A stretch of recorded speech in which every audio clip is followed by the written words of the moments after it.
Many Okay. countries around the world entered varying degrees of lockdown and at different times. So, do you think that any of these countries that adapted early in the pandemic are therefore reaping the rewards now? Um, I thought that's a very interesting question. I'd say, I go through some of my personal experience first, and then I take a look at maybe some other, external data. But I think there's some countries who did better than others, for sure, right? And I think, my personal experience.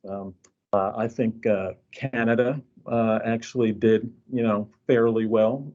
I think South Korea has done fairly well as well. I mean, those are, two countries where I actually, I have some connections and I have maybe a little bit more knowledge in terms of how they were doing things.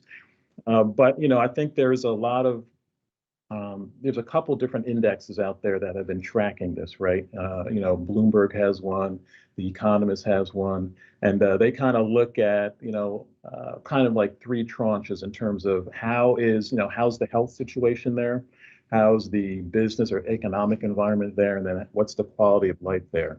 And they kind of measure, all the countries and there's very few countries, if you look back to, their list back in, Q4 of 2020 to today, there's a very short list of countries that are on that list that are near the top, right? And some of them are, there's definitely a larger proportion in Europe for sure, in Scandinavia portions. I'm not as connected to that part of the world to know for sure, but I know that South Korea is on that list, and so is Canada.